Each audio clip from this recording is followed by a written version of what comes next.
ground. In this silence we are bound. Greatest victory found with ease. No need to fight, no need to cease. Creeping through the twisted wood, echo shards where warriors stood. Just a breath, just a wish. No more war, no final fist. Wisdom whispers in the night. Strength and peace, no need to fight. Witness walk in soft embrace. No battle scars, no deadly taste.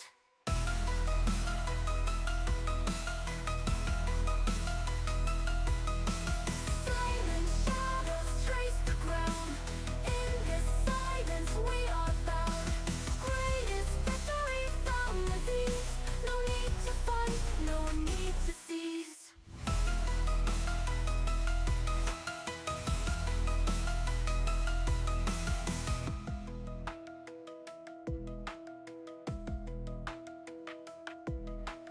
Silent shadows trace the ground. In this silence we are bound.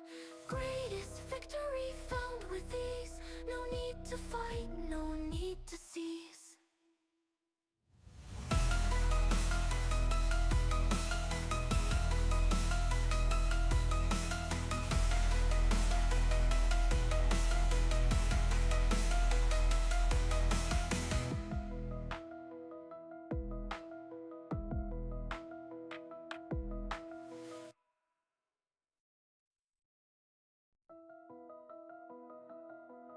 In the still night whispers float. In the quiet heartbeat slow. No clash, no roar, just silence. In the shadows battles won. I see through foggy veils. No swords to raise, no cries to wail. Victory's touch in ghostly hue. Darkness glows a pale blue. Silent shadows trace the ground. In this silence we are bound.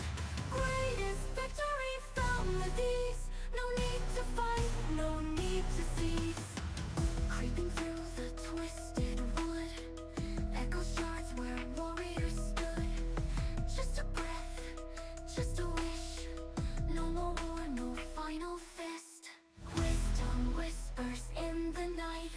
Strength and peace, no need to fight. Witness walk in soft embrace. No battle scars, no deadly taste.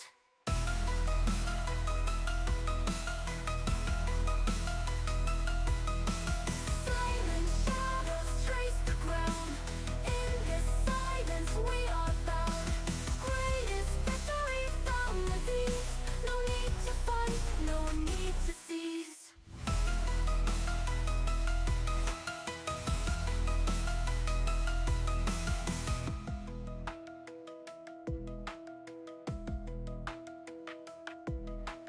Silent shadows trace the ground. In this silence we are bound. Greatest victory found with ease. No need to fight, no need to cease.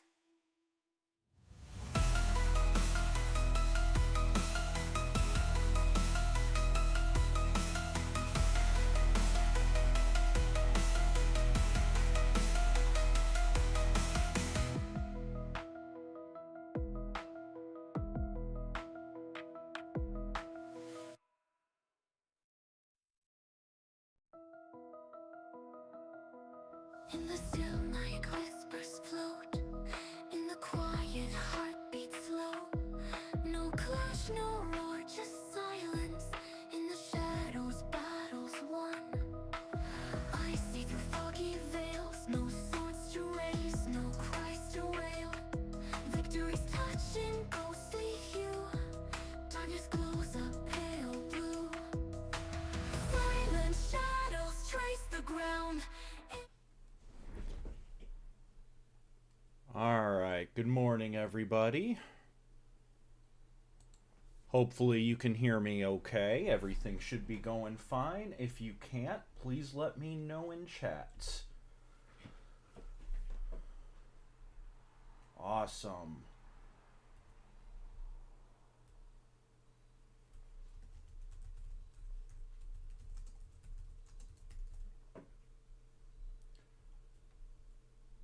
So, today is going to be the last of our big lore streams. We do have some more stuff coming up in the future, which we will update you on. We may even potentially have an update tomorrow for you, so stay tuned. But, so today we're going to be going over our organization deep dive. Now, what are the organizations? Extremely long story short, during character creation, there are one of 8 organizations that your character must join. As of this time, there is no unaffiliated option. That may be explored in a later book, but for now, you must join as an enhanced one of these 8 organizations. If you remember from our previous lore deep dive stream, the world of the Shattered World is very factory town. It's very the worst parts of consumerism. If you don't have some type of sponsor, some type of employer, you're not going to be able to survive. With all the upheaval of the enhanced, what were originally called the infected, yeah, it's most jobs are cut off to you once you become enhanced. So, there are 8 organizations, each with different goals, overarching goals in the world, types of people they tend to recruit, both enhanced and non-enhanced, and just general outlooks on each other. Now, I will state, because this is something that, for those of my players that tend to come from a D&D or Pathfinder, you know, that OGL background, this is something that some newer players struggle with. Some of the organizations in here you're going to see do not like other organizations. The Ardor of the White Eye and the Necessary are not exactly bosom buddies. Supernatural Hunters Incorporated, SHI, tend to view the Morning After and the Safe Haven Project with outright contempt. That's the stereotypical view from organization to organization, right? At the organization level. At a personal level, you, as a member of SHI, may have an amazing working relationship with Bob of the Morning After. That's down to character. And that's also something that you should examine when you're making your character. If SHI tends to view, again, the Morning After with contempt, why am I willing to work with them? It could be as simple as my first mission, there was a tear, I was sent, and the other members of the team were all Morning After.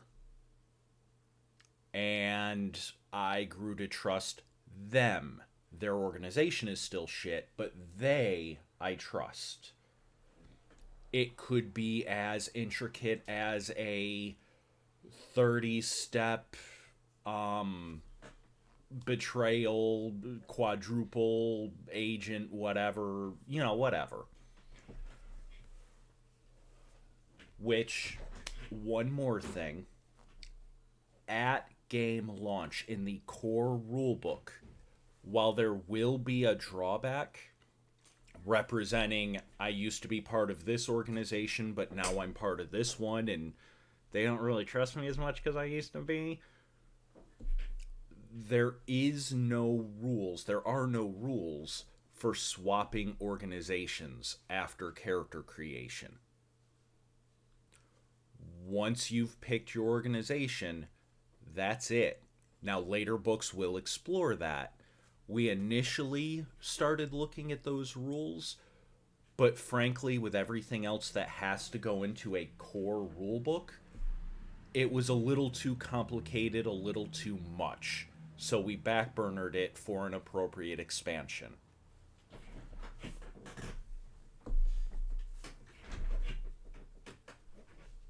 So, we went over that.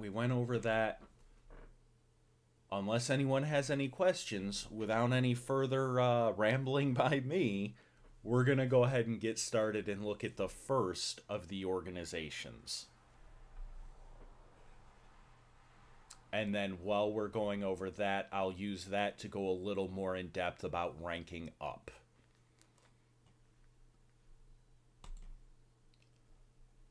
So,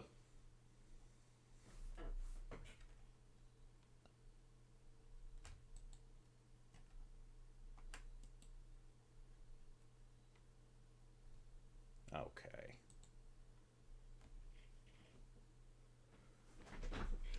That is not letting me zoom in the way I wanted, but that is okay. So, the first organization that you can join is called the Ardor of the White Eye.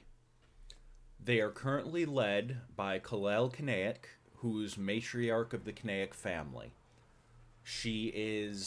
Her family are basically alchemists who utilize the power of alchemy and cooking. They do have some other abilities in the family, but that is what they are predominantly known for. The Ardor of the White Eye, simply put, is the magical Illuminati. While not every member of a family, capital F, is enhanced, almost every member of the Ardor of the White Eye every member of the Ardor of the White Eye is a member of a family, capital F, one of the big power players in the world. And most of the Ardor of the White Eye is enhanced at this point. They were created specifically to represent this quote-unquote new type of magic. The Ardor of the White Eye was instrumental in getting enhanced officially recognized as a form of magic, even if it did go against magic as they understood it.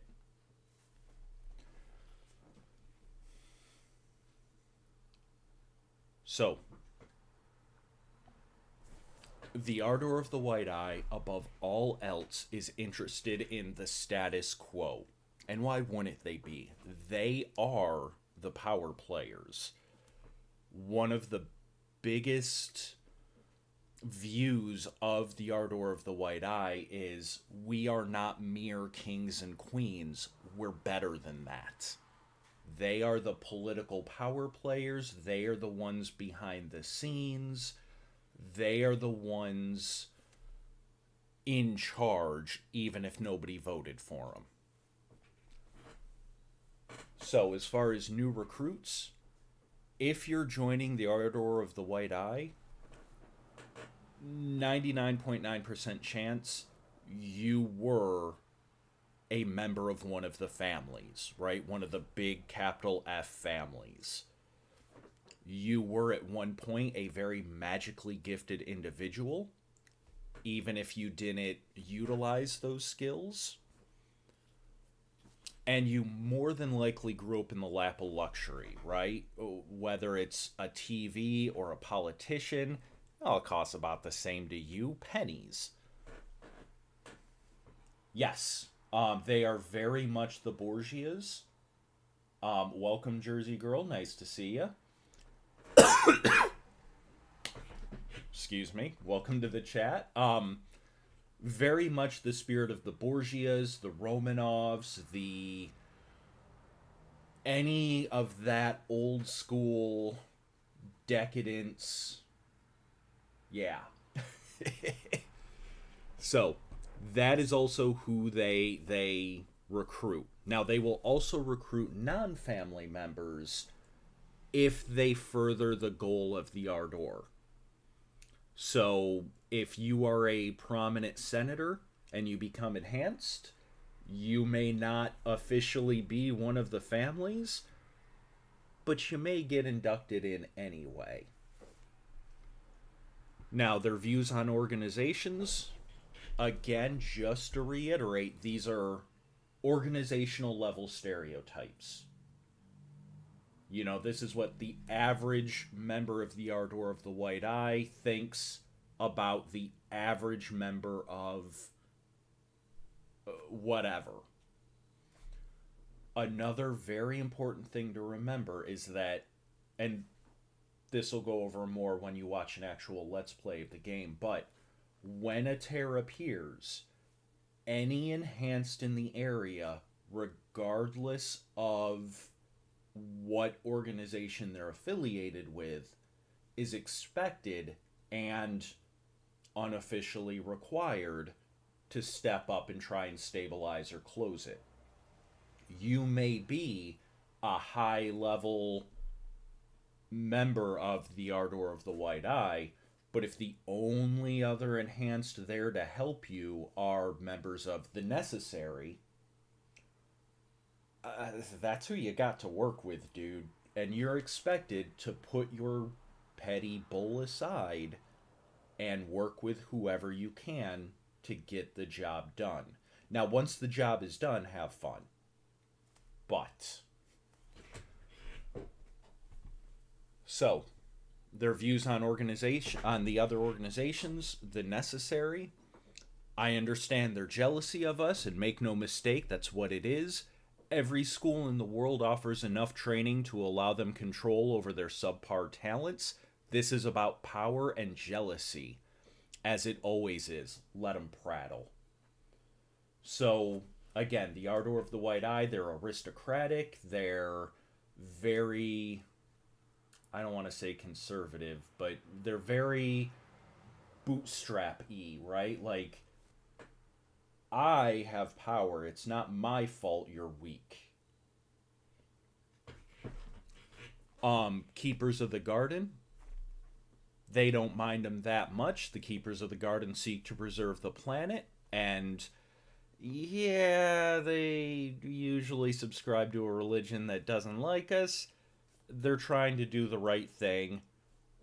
As long as you can keep the more radical members of that organization in check, they're solid enough to work with. They're good pawns. So the Vae Victis, absolutely not. They do not like the Vae Victis. The Vae Victis to them are absolute fanatics. And we don't like fanatics around here. It's a small step from I believe I'm a god to I'm gonna burn the heretics that don't believe in me. And it turns out the magical people don't like getting burned. Who'da thunk it? The morning after, one of the founders of the morning after, and we will go over them more in a minute, but one of the founders of the morning after was a woman named Ichel Kanaic. She was the elder sister of the current leader of the Ardor of the White Eye. The organizations are separate. They have their own spheres of influence. Kal-El doesn't really like Kal-El personally, as the head of the Ardor of the White Eye, doesn't really like the morning after for personal reasons, but she views them, and the average view of the morning after is they mean well. They're short-sighted, they're kind of stupid, but they mean well. Use them to perform that task they're needed for. Don't trust them with anything more important than that. So, Supernatural Hunters Incorporated, SHI. SHI are mercenaries. We'll go over that more again when we get to the SHI section, but the Ardor of the White Eye does not like SHI. They don't like a lot of people, actually. You're going to see that as a running theme in this. So, SHI are very much, they'd set the world on fire for 2 coins to rub together. They're short sighted, they're cowboys, they like explosions. Get rid of them. Deal with them if you have to, because they are experts at what they do, but they're below you. The Safe Haven Project. Again, that's the UN organization dedicated to finding a safe haven for humanity. The Safe Haven is another one of those projects that was unofficially formed by members of the families. Ardor of the White Eye has no problem with them. Just remember, when we find that safe haven, who bankrolled you? And make sure we're first in line. It's only right. You're gonna need leaders, and that's what we are. And then Starlight Networks. They are very much just evil Amazon. Or, Amazon. They're Walmart, they're Amazon. The Ardor of the White Eye doesn't hate them, but doesn't,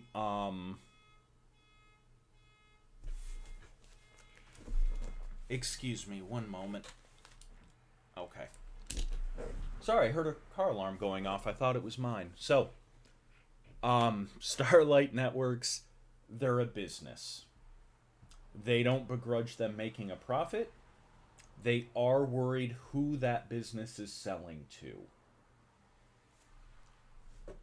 Now, for game mechanics, when you choose an organization, you're given a bonus attribute, a bonus skill point, and then a choice of one of 3 merits. You start out at rank 1, which for the Ardor of the White Eye is Initiate. You have access to basic housing and food, and nothing else. So they will give you room and board. It's not going to be pretty. It's not going to be great. But you will have access to room and board. As you advance up the ranks,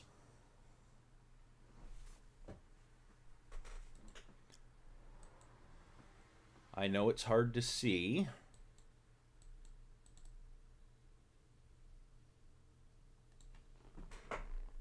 But each rank costs XP and it costs salary. So basically you're going to have to go through some training, and you're going to have to pay for some classes and materials and equipment, blah, blah, blah, to get more authority and to get more ability. Every time you rank up, you gain some additional benefit. So, for instance, if you go from rank 1 Initiate to rank 2 Acolyte, you get a bonus rank in Knowledge, Craft, or Profession to represent you doing some more increased and more specific work for the organization. One of the things we tried really hard to do is to make each organization feel unique while not just making them classes in all but name. For example, if you're familiar with the World of Darkness games. Now, I love the World of Darkness games.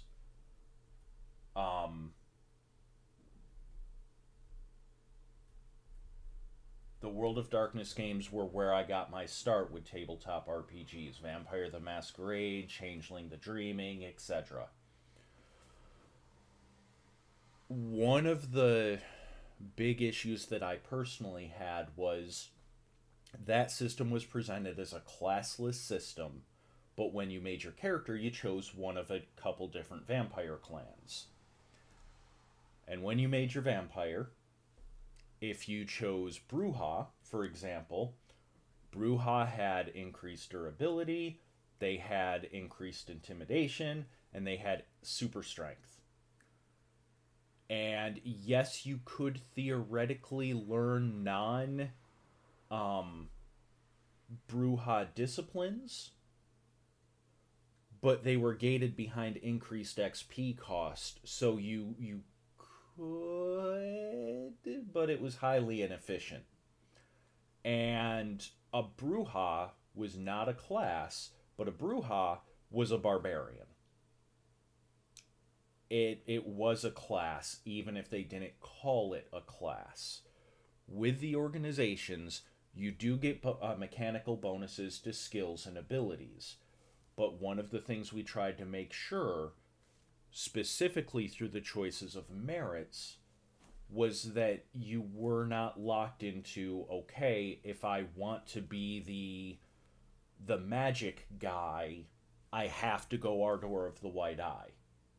Because that's the only way to get access to the stuff I need to be an effective magic guy. And if I go the Ardor of the White Eye, I have to be the magic guy.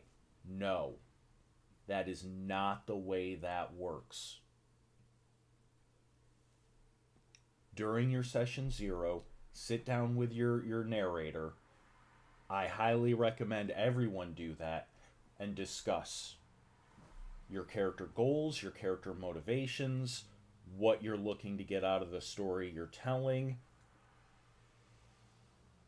and make sure that everyone is on the same page, right? It's an old joke that the dungeon master in a D&D game may choose whether or not they're running a heist campaign, but it's the players that choose whether that theme music is the Mission Impossible song or the Benny Hill theme song. And there's a high degree of truth to that. Making sure everyone is on the same page first, make sure everybody knows what kind of music is being played. That's how you avoid 3 people showing up with super serious characters and 1 player showing up with a bard who wants to play the bagpipes. There's nothing wrong with either of those 2 character types, but make sure you're on the same page. If you want to play a member of the Ardor of the White Eye that's a sneaky, stabby thief, absolutely. It's supported. I'm pointing at my screen like you guys can see my hand. Oops. But it's very much supported. Make sure everybody is on the same page. No, you don't. Nobody likes bagpipes.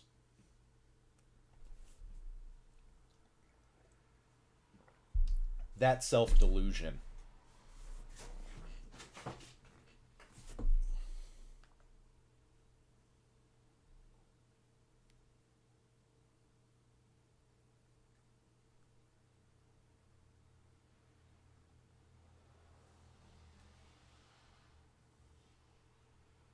All right. So, joking aside, that is that. And then here we have just a basic rundown of what each rank is. Again, you start out at rank 1. Rank 10 is basically the right-hand man, the right-hand person of the head of that organization. So, SHI, for example, Supernatural Hunters Incorporated, has a CEO. You are basically the trusted personal assistant, the trusted personal lieutenant of the CEO once you hit rank 10. Typically, rank 4 is where you're kind of seen as, I'm the dude that goes and does the thing, right? You're the standard member. Rank 1, you're basically in basic training. Yeah, you go out on missions when you have to, but that's only because, frankly, you're not important enough to care if we lose. You're expendable. Rank 2, you've done basic training. Good job, good job. We still don't care enough to really want to protect you. You're still expendable. To continue with the military analogy, you've graduated tech or basic training, now you're in tech school. Now you're in advanced training, right? Now you're no longer just a basic trainee, you're learning how to be infantry, or you're learning how to be an aircraft mechanic. in class. Rank 3, Neophyte in this example, that's the person who's completed all their training and now they're going through OJT. They've made it to their first duty station, their first base, again to continue that military analogy, and they are absolutely, they're still not ready to work on their own, but they are trusted to at least hold the flashlight, you know? Rank 4, Magus, regardless of what organization. Rank 4 is where, again, you're that, I go out and do the job, I can be trusted on a day-to-day business. Rank 5 and 6 is where you start to become a trainer or a a trainer or a specialist. Rank 7 is where you start to become a senior trainer. And then all the way up again to rank 10. All of the ranks, like a rank 1, regardless if it's an initiate for the Ardor of the White Eye, or an acolyte in Keepers of the Garden, blah, blah, blah, a rank 1 will be expected to do roughly the same type of stuff, regardless of organization. Or the same level of stuff. Let me phrase it that way. Here's another thing. I mentioned that at certain ranks, you're generally expected to be like a trainer or a senior trainer. Now, some of you may see that and think, well, that doesn't sound fun. Like, I want to play a character that actually goes out and does stuff. I don't want to sit back at base and train people how to do stuff. Awesome. In a world where enhanced are still very rare, there's only about 2,000 of them worldwide for a population in the billions. That's a very small number. There's only so many enhanced. If you want to get trained, the best way to do it is to go out to a tear. Just because you're senior drill sergeant Zim doesn't mean you're not going to lead a small fire team of newbies to take out an take out a tear. If you have a story revolving around, okay, we're all going to play senior instructors and we're all going to be sitting at base and we're basically going to be playing the magical school campus game in the Shattered World, you can absolutely do that. But it's not forced. If you want to play, I'm the senior drill sergeant and I'm taking out my guys on a field mission, you can absolutely do that. It's not forced. Think about what story you want to tell with your character, and that is what you aim for. So, any questions on the Ardor of the White Eye before I move on to Keepers of the Garden?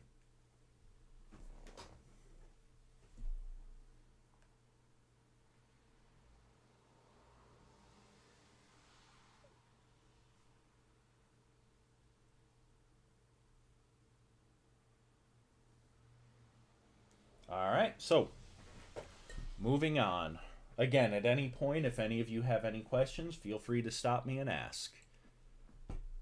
Next up, Keepers of the Garden. So, unlike the Ardor of the White Eye, which had one matriarch, the Keepers of the Garden have a council of 7 members known as the Gardeners. The Keepers of the Garden started, as I mentioned before, as a Catholic order, similar to the Dominicans or the Jesuits. Their whole idea was, in the Bible, God commands us to be the keepers of the garden.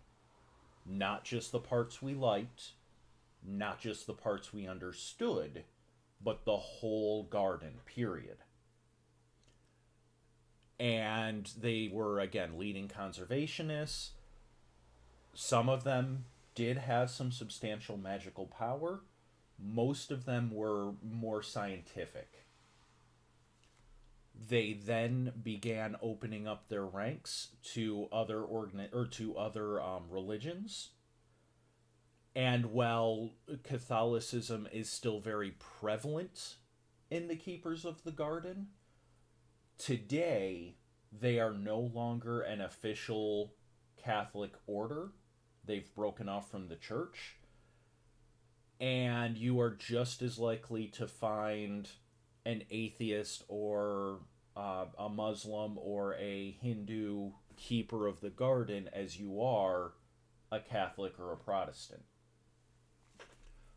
Their whole shtick is we have to heal the world, protect the world, save the world, etc.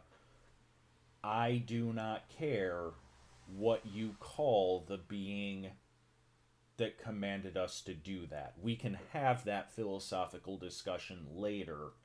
For now, let's keep the planet from overheating. So, new recruits. Again, rural and religious cultures and occupations make up a large bulk of their members, as well as academics. They tend to be extremely pragmatic, focused on conservationism, protecting the natural world. And give me just a moment while I ban this person.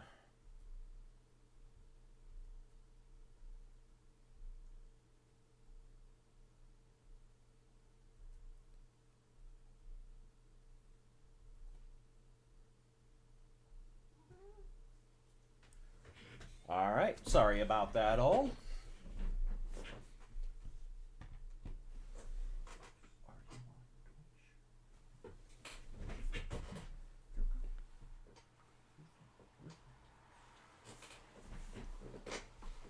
So sorry about that. I got distracted. Again, new recruits, they tend to be extremely pragmatic. They are very much we have to save the world. I don't care about anything else. I don't care who you are. Let's just shut up and do the job. The Ardor of the White Eye, they tend to view him pseudo-contempt. You know, they're the self-appointed guardians of the world, the Ardor is, according to the Keepers of the Garden. Occasionally, they manage to do some good, but they could do so much more if they just put aside their petty squabbles. The Necessary, they get it.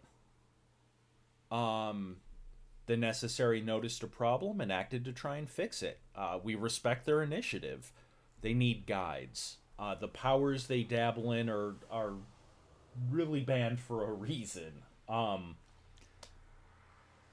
Victis, you'll see this word a lot in regards to the Vae Victis. Zealots. They view Vae Victis as zealots who corrupt the various holy words of this world in pursuit of personal power. Supernatural Hunters Incorporated, mercenaries. We spend most of our time cleaning up after them because they believe overkill is overrated. I wish they'd stop. The Morning After, champions against the forces of darkness. We're proud to work alongside them whenever circumstances allow us to. Starlight Networks, they're a blight onto the world. All deserve redemption, sure, but you have to want to be redeemed, right? The company, not necessarily the people, but the company doesn't. And then the Safe Haven Project, they actually view them a lot like they do the Necessary. You guys mean well, but you need us as guides. So, their bonus attribute is Resolve. And then their bonus skill is Knowledge. And then they get one of three merits. Either Let There Be Life, Fury of the Natural, or Natural Empathy. And then again, just like with every other organization, they have their 10 ranks.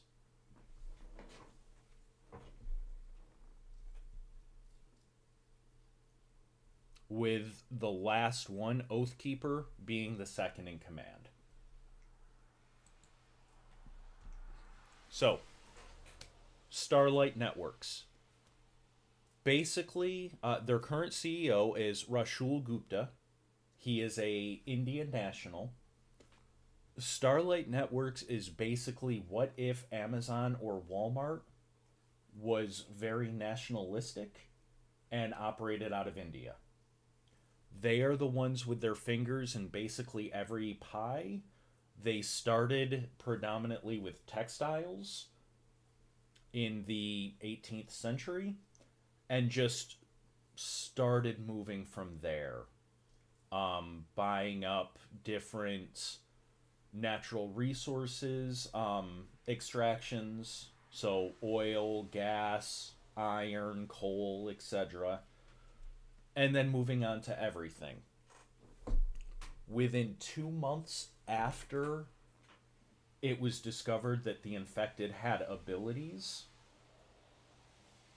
and then shortly after the Ardor of the White Eye pushed for them to be relabeled as enhanced, Starlight Networks led the way in trying to make that mainstream, because that was a whole new profit source, whole new revenue stream. There are multiple schools across the world specifically designed for enhanced to discover, develop, and refine their powers and abilities and learn what they have to do. And if you can't afford that school, that's fine. They have scholarships, and they will sell your contract to an organization when you graduate. There is a lot of money there, and that is what they care about. The average member of Starlight Networks, again, Amazon may be engaged in shady practices, for example. Legal disclaimer, I said may, please don't sue me. But just because the company is involved in that doesn't mean the individual, the average store clerk, cashier, whatever. They're just trying to do their 9 to 5. When they're new recruits, again, Starlight Networks follows a very simple philosophy. Identify a need, fill it. That's how you make money. Not every venture is a profit maker, and that's okay. Sometimes you have to fail to succeed. So the front face, right, the main thing that most people think of, like if I walked up and said, yeah, I'm a member of Starlight Networks, they're going to think, the average person is going to think I'm a businessman, right? Or I'm a cashier, I'm a clerk, I'm some type of business person. But they also employ teachers, various consultants, and then, as with any large organization, there's plenty of rumors of black market stuff. Sometimes you need to acquire things to fill that need, and the things don't want to be acquired. I got a guy for that. So, their views on other organizations. Ardor of the White Eye. Yeah, their power and riches dwarf our own. For now. Things change. The Necessary. Again, their official public view is they're incompetent, dangerous children who meddle with forces they don't fully understand. But they're always willing to purchase information. And they don't really know enough to steal from us or fully recognize when we're not selling them all of the information. That's on them. Keepers of the Garden. The EPA is an American organization. They do well to remember that. Vae Victis. every bit as dangerous as the necessary, but these guys have a cause. Causes don't keep the creditors at bay. So, the morning after, they tend to view them as naive idealists, always willing to fight for the greater good, but they're willing to pay when they can, so we tolerate them. Supernatural Hunters Incorporated, our biggest business partners. Don't know whether we make a better profit with this company selling them weapons, gears, and ammo, or buying up the properties they inevitably destroy afterwards, but we're going to make a profit either way. And then the Safe Haven Project. I love bureaucracies. $40 for a hammer, $100 for a toilet seat, as a wise man once said. When you join Starlight Networks, your bonus attribute goes into mental acuity, your bonus skill goes into knowledge, and then your merits include knowledge is power, true currency, and skilled navigator. Basically, you're getting the ability to learn stuff better, you're getting the ability to acquire things at a discount for completely legitimate reasons, and being able to find your way in the world to get to what you need to fulfill your contract.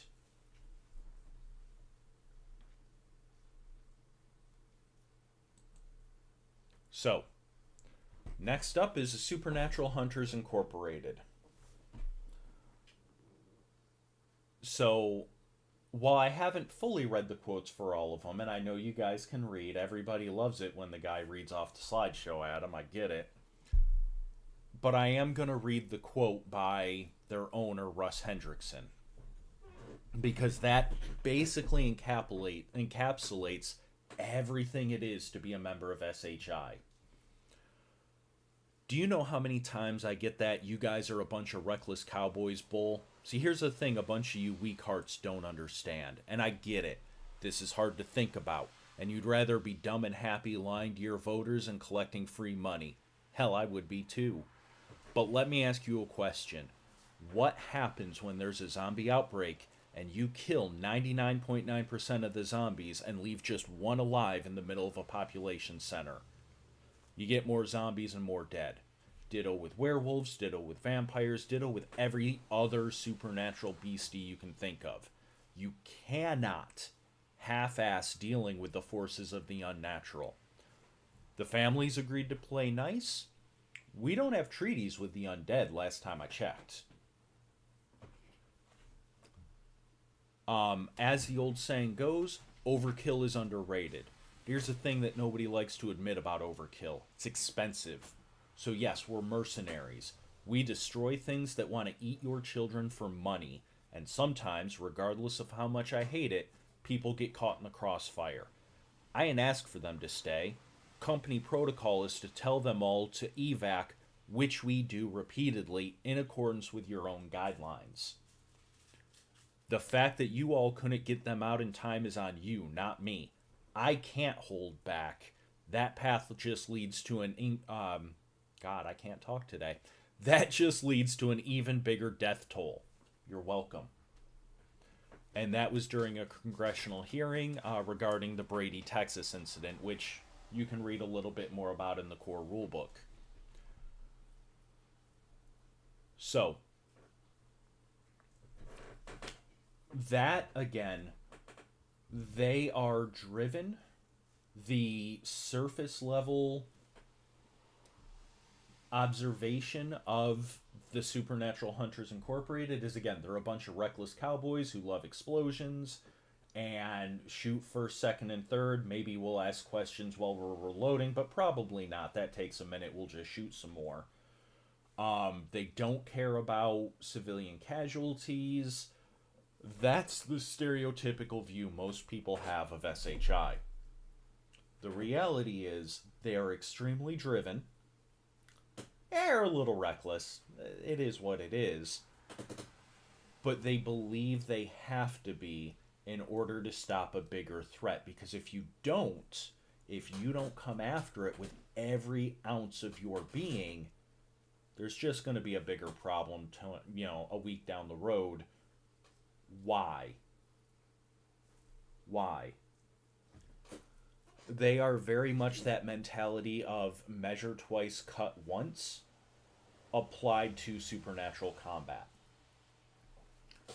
Another important thing to remember in the Shattered World is that a country's standing military, the way you or I would understand it, doesn't really exist. Like, yes, the United States has a military. Yes, Great Britain has a military.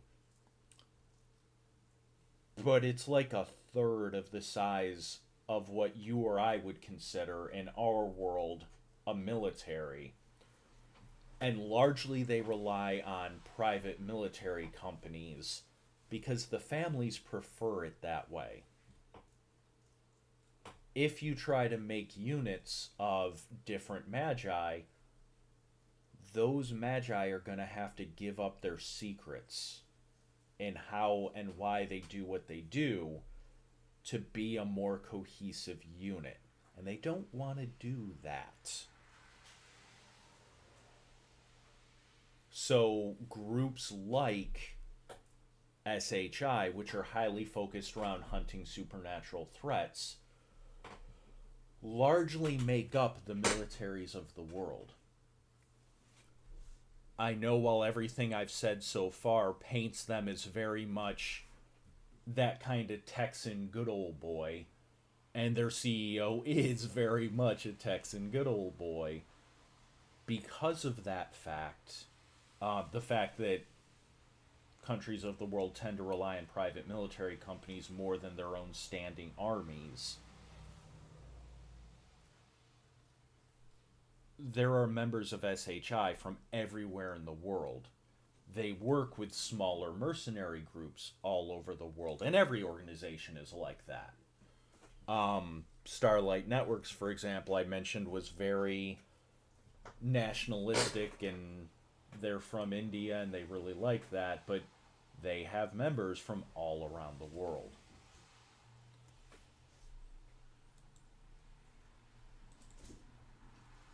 So, new recruits, the SHI, mercenaries, survivalists, basically anyone who's had an encounter with the darker forces of the world, anyone willing to pick up a gun and fight, is a prime candidate for SHI. Similar to the Keepers of the Garden, they don't really care about your personal beliefs. They care if you're willing to stand up and throw a grenade. When you join SHI, let me back up. So, views on the other organizations. Ardor of the White Eye, self-righteous pricks. They're the powers that be. They like to lord it over everybody else. I'll get what's coming to them. So, the Necessary, good kids when they're working with us. Competition when they try to freelance, that's on them. Keepers of the Garden, oh wow, we carpet bombed a forest where some endangered squirrels or some such lived. We took out the threat. You're welcome. Very much, if you remember the "We saved the city, Patrick" meme, that's SHI. We saved it. Ve Victus. Nobody likes dealing with fanatics. Even if you're a fanatic yourself. And again, overkill is underrated. So the morning after, useful idiots. So worried about saving the locals, they'll willingly run away from a target to save a kitten in a tree. Leaves the target weak and easy to finish. All the profit, half the work. Safe Haven Project, useless bureaucrats. Starlight Networks, shopkeepers with delusions of grandeur. They sell good stuff, but just remember, deal in cash. Anything else is too expensive. Every member of SHI gets an increase to their ferocity,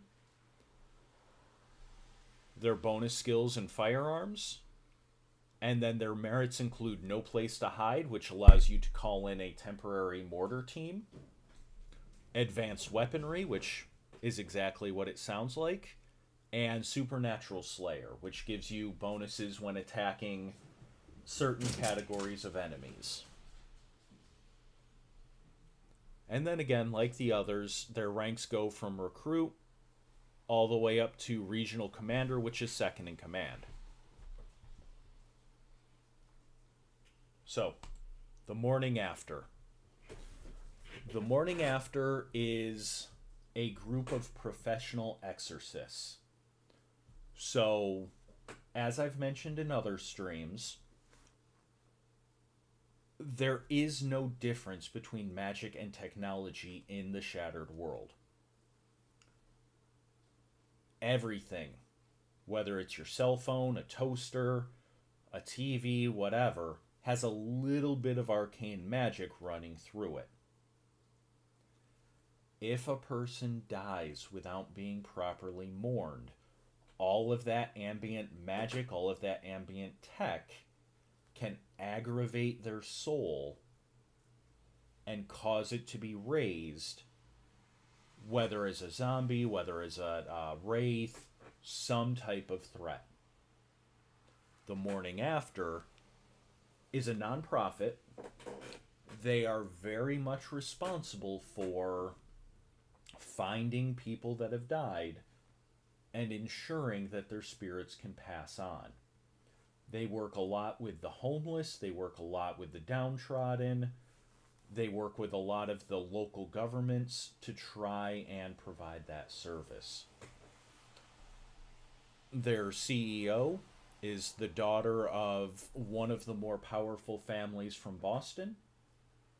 She, Sarah Delanes, she was officially excommunicated from her family. Rumors abound about whether or not she's enhanced. No one knows. While she leads the Morning After, and while she does have some important allies, she is no longer a member of her family.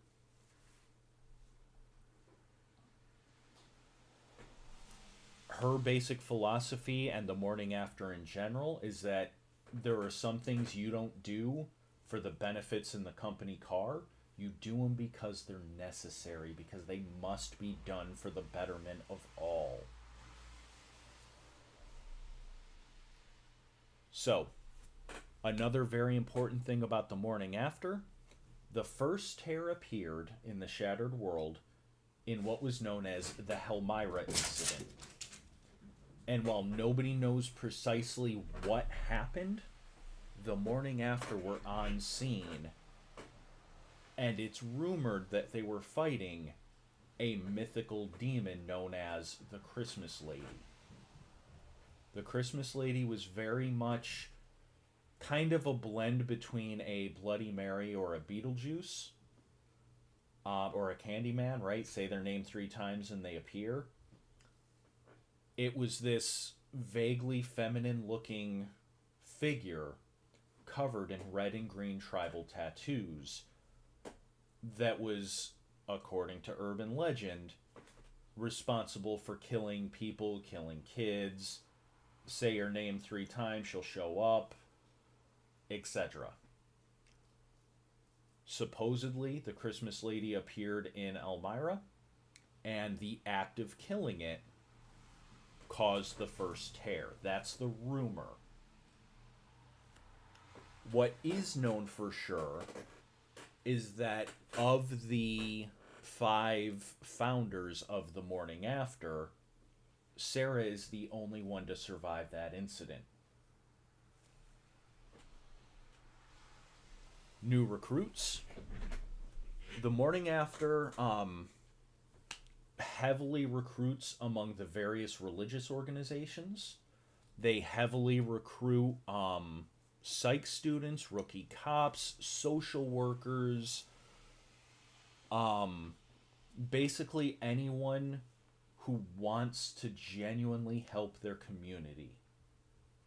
They are another one that, while they have their goal, stopping the supernatural, or stopping specifically the undead, they are also very much big on making sure that the circumstances that can lead to the undead being created are alleviated. Why wait for the undead to show up before you take care of them? If Bob the homeless guy would have died and become a wraith because he was unloved, uncared for, blah, blah, blah, let's just make sure he's part of something ahead of time. And then when he dies, he won't raise. And now there's no problem. We're good. So, a lot of, again, if you know someone that would go into a nonprofit helping the disabled, they would probably be a member of the Morning After in the Shattered World. So, their views on other organizations. The Ardor of the White Eye they respect. H.L. Kanaic was a member of the families, one of our founders. Her sister's a ranking member of the Ardor now. I respect him. But H.L., for all her strengths, was arrogant. And that arrogance was not unique to her.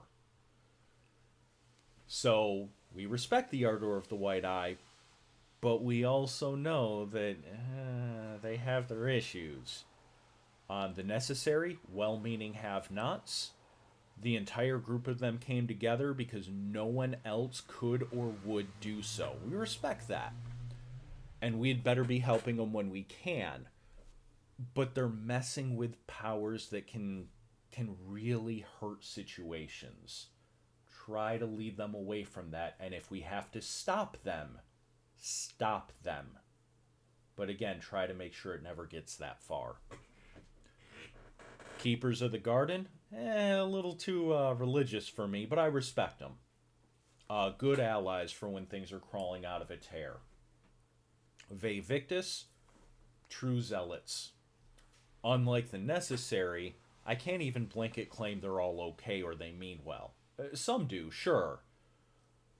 But they try, the average member of the Morning After tries to avoid the average member of Ve Victus for a reason, whenever they can afford to.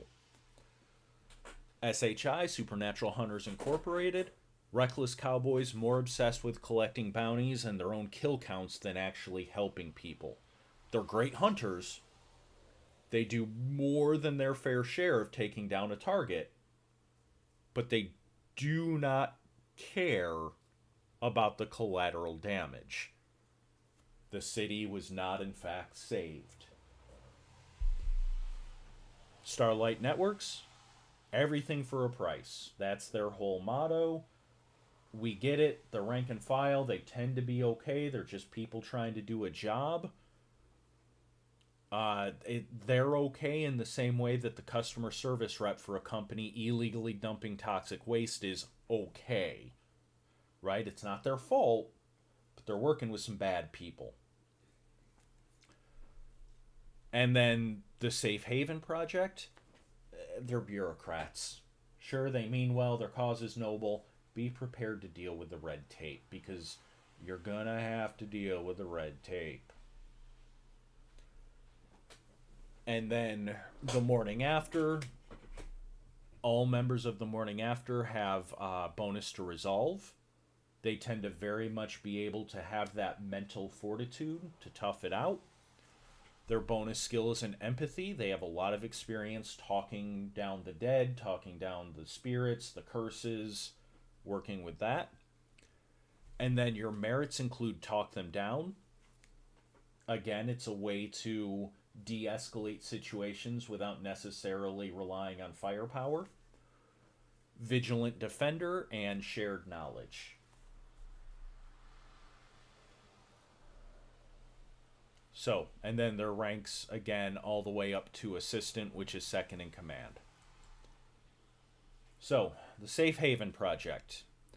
They are, the current leader is Executive Director Lee Muchen.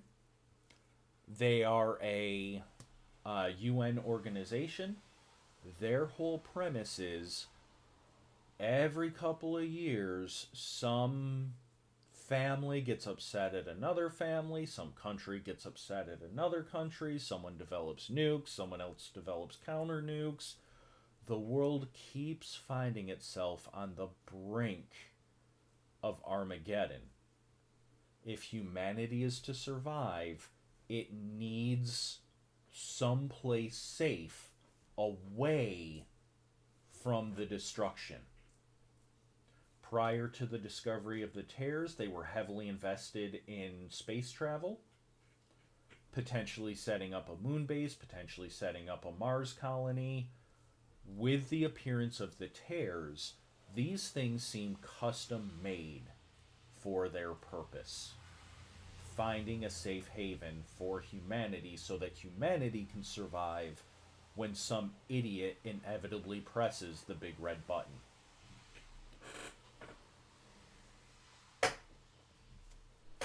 So, they were initially, again, a Cold War project dedicated to finding a place for humanity. That is still their goal. Like any organization, you're going to have the idealists that have just joined the organization and they genuinely want to save the world and find a safe new place for humanity because everyone deserves to be saved. And you've got the jaded old politicians that just don't believe in it anymore but go through the motions. New recruits, they tend to be, pragmatists. God, I can't talk. With a goal. Even the most idealistic of them knows that humanity is not in the best place right now. Generations of Cold Wars, several World Wars, and now the fabric of reality ripping apart, something's gonna happen. It has to. The center cannot hold. They believe that they can and will save humanity. So, their views on organizations. The Ardor of the White Eye is a government in its own right. Yeah, they're not officially a government. Yes, they are. Treat them as such. Work with them. They have their own code. They're going to try to get the better of you. But they can make things happen and cut through the red tape that you have to use to help you if you can get them on your side. The necessary, these people are the reason why we're searching. For both good and bad. Those among them that genuinely want what's best for humanity, that's who we're searching for. But those that are willing to make a deal with supernatural beings for unlimited power, phenomenal cosmic power, and itty-bitty living space, and accidentally take out a city, that's also why we search. Make sure you know which one you're dealing with. Keepers of the Garden, they're rather firm in their demands that we preserve the sanctity of the various landscapes beyond the tears and on our side. We get it. They're good allies. Just know that they're gonna complain a bit. Ve Victus, they're very useful in pacifying a zone. They have no allegiance to humanity as a whole. A bunch of them don't even view themselves as human anymore. If you have to deal with them, be careful. The Morning After, I respect what they're trying to do. Their code of conduct is great, but some things shouldn't be done for money. They should be done because they must be done, and that's our job, not theirs. They need to respect our authority. SHI, again, Reckless Cowboys. I don't have to go too far into that. Starlight Networks, we deal with them because we have to. Their ability to procure the supplies we need are second to none. but their army of lawyers will only protect them for so long. Just like the necessary, they are the reason why we search for good and ill. So, if you join the Safe Haven Project, the training that you get there gives you a bonus to endurance, and bonus skill is survival. You're going to spend a lot of time wilderness exploration, learning how to survive beyond tears, learning how to survive off very little in the Shattered World on their side of the tear, etc. And then their merits are Expedition Leader, which gives you a bonus in navigation mode when you're in the leader position.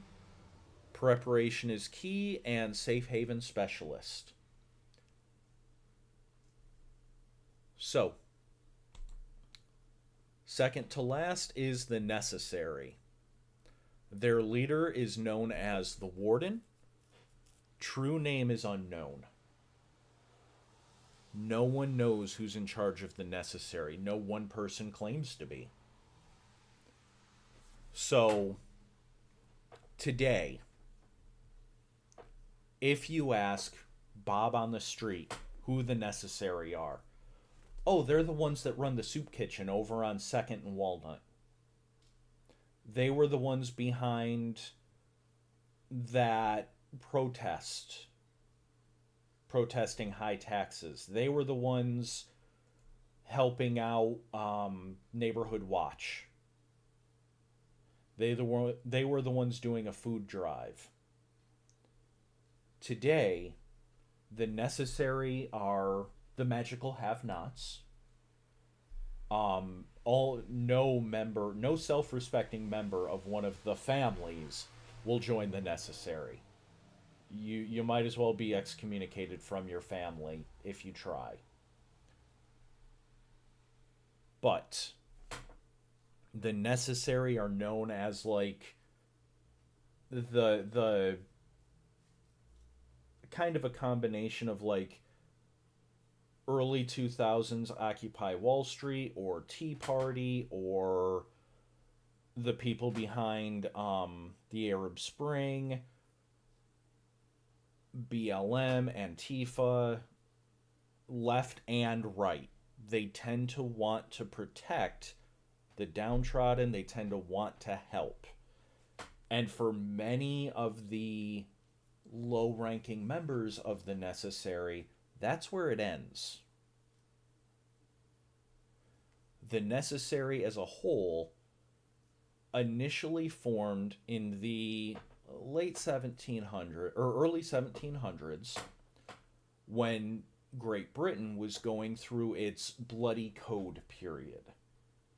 Basically, in our world, the Bloody Code period was crime was on the rise. Britain still relied on an old school yell if you see bad things kind of version of law enforcement. Cops didn't exist. If you needed to stop criminals, you used the military. And crime got so bad that Britain decided, we're just going to make the punishment for crime so horrendous that no one will want to do crime and they'll just stop. And that worked as well as you would expect. It didn't. And then they started exiling people to prison colonies. In our timeline, our world, the most famous was Australia. Well, similar happened in the Shattered World. They were a lot of criminals predominantly, a lot of political prisoners, a lot of cleansing, for lack of a better term. We're going to get the weak ones out of here so that only those stronger in the magic and worth being around are kept here. as these magical have-nots and as these dissidents and prisoners arrived in Australia, they banded together because they had to survive. And they decided, we can't fix society. They will literally kick us out to die rather than letting us survive. So we're not going to try to fix society. We're going to burn it down and rebuild it. And that is the goal of the necessary. Society is fundamentally broken, according to them. It cannot be saved. We have to rebuild. And the best way to rebuild is to knock everything down and start from scratch. So, the necessary, the recruits, tend to be those who already fall on the less than legal side of life. The downtrodden, the destitute, the disenfranchised, retail workers struggling to get by, criminals, anyone not happy with the current power structure is a prime candidate for the necessary. With the appearance of the tears and enhanced losing access to magic, that's just a whole new group of people ready to enact change. So, their views on other organizations: the Ardor of the White Eye, pretentious idiots. They think because they were born into the right family, they get to dictate life to everyone else. Even the less overtly hostile members make the merely arrogant look humble.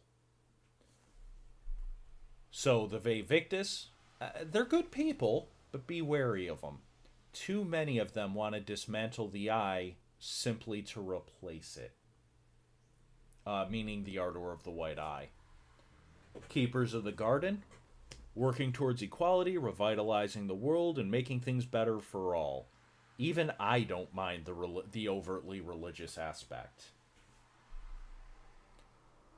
So, the morning after, they're always willing to work pro bono if needed, good defenders when some stray monster attacks, but they're unwilling to fight against the real monsters.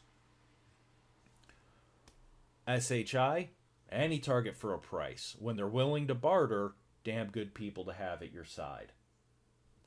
The Safe Haven Project, we're trying to secure a new future for everyone. Beautiful words.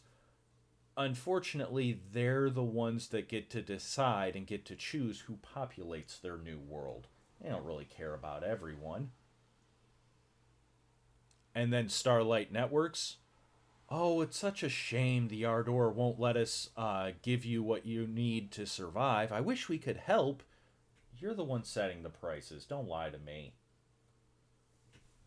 So, to join the necessary game mechanics, you gain a bonus to ferocity, and your bonus skill is in streetwise. You are willing to do what needs to be done to hurt those who need to get hurt if it comes to it, and you pick up on the less savory aspects of the world very easily. Your merits include Not I, which allows you a couple times a day to basically lie and say, I'm not the one that cast Fireball, he did it. In a nutshell. Eyes of the Tear allows you to partially see through solid substances. And Shadow Step allows you to temporarily teleport from one shadow to another within a short range. And then again, ranks 1 through 10.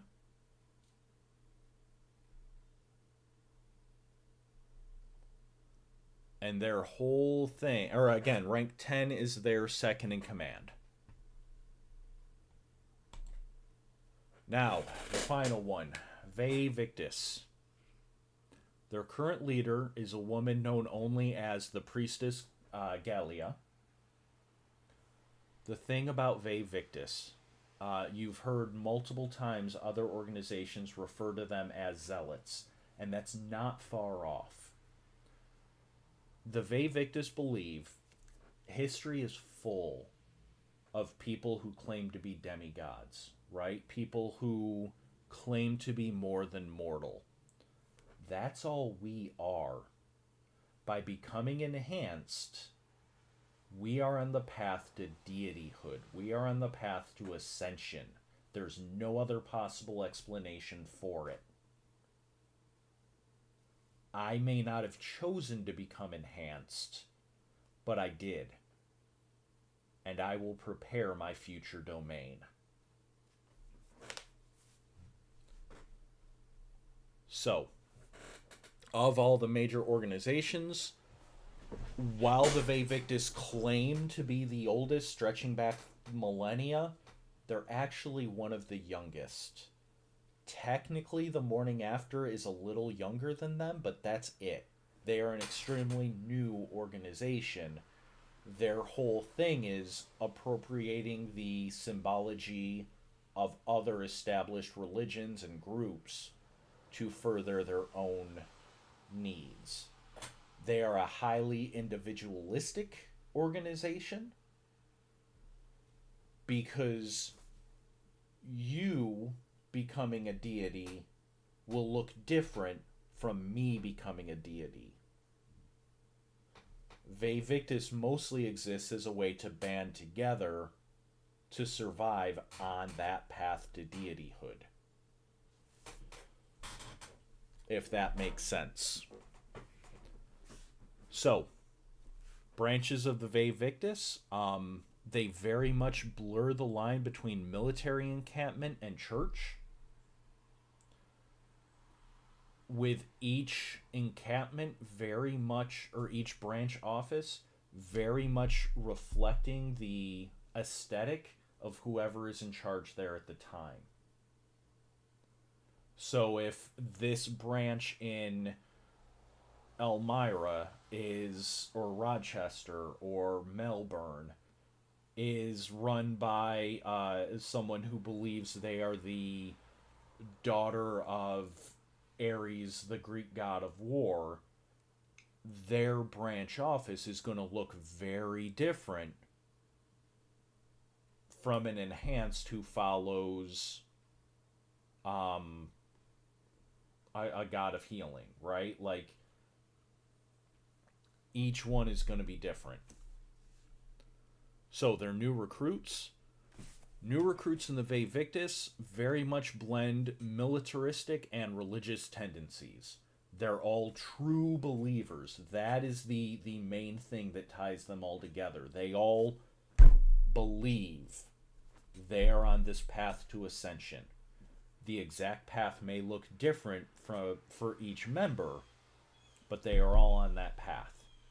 And they will all help each other along that path, because if I help you, you'll help me.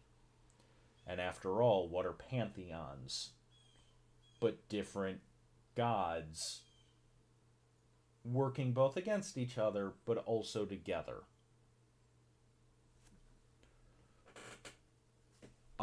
If you're going to join Vevictus, though, that belief in yourself is key.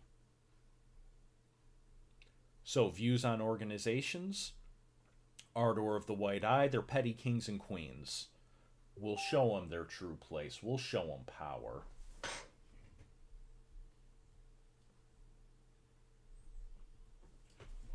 The Necessary, we know what it means to face down those who abused us. They are our true allies. Keepers of the Garden, we like them. What's the divine without a domain to call their own? They keep ours for us so we can focus on more important matters. The Morning After, they like them, but again, they view them as short-sighted. If you pull a weed, you must also remove the roots, or the weed comes back. They believe that the Morning After spends all their time removing weeds, but not addressing the actual problem.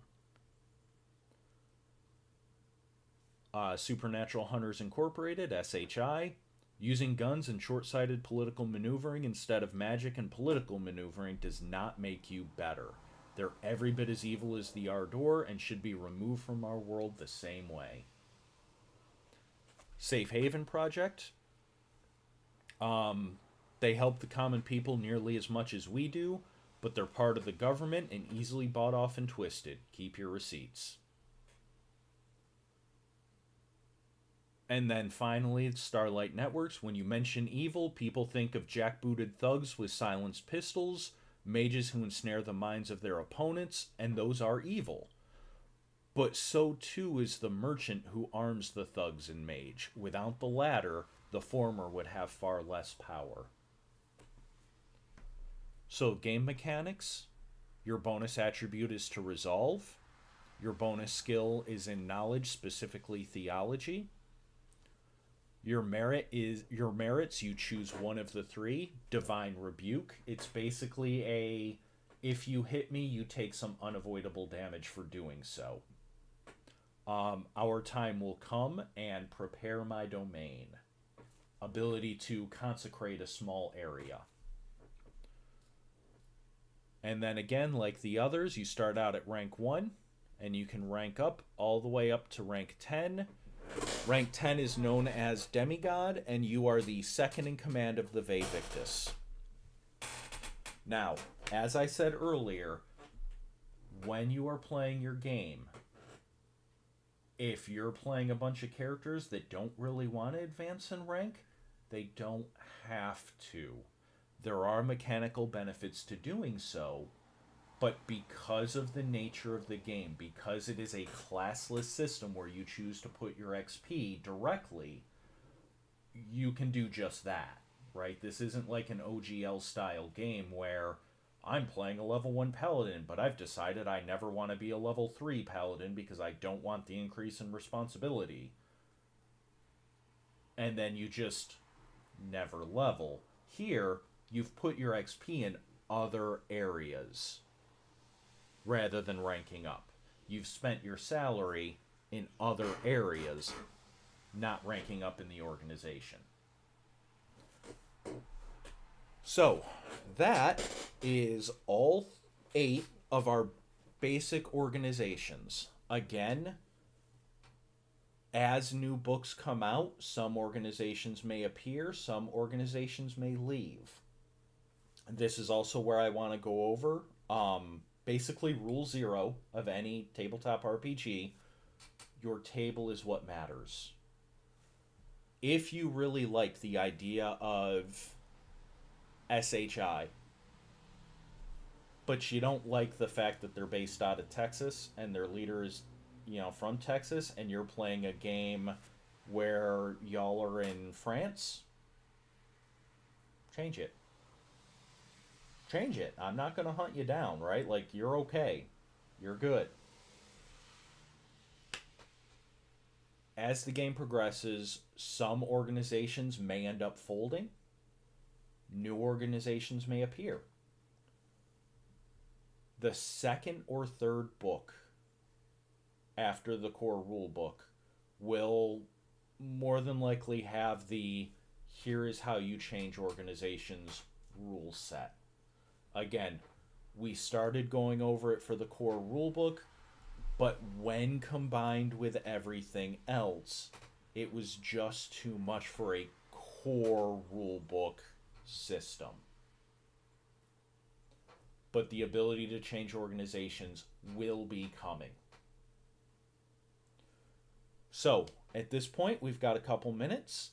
Does anyone have any questions over what we've gone over? Anything that you want to know more in depth about? Anything that I did not go over that very well?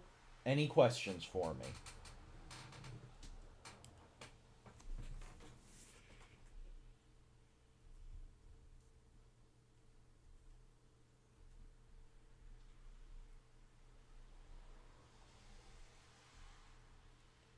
We're going to give it just a minute or two.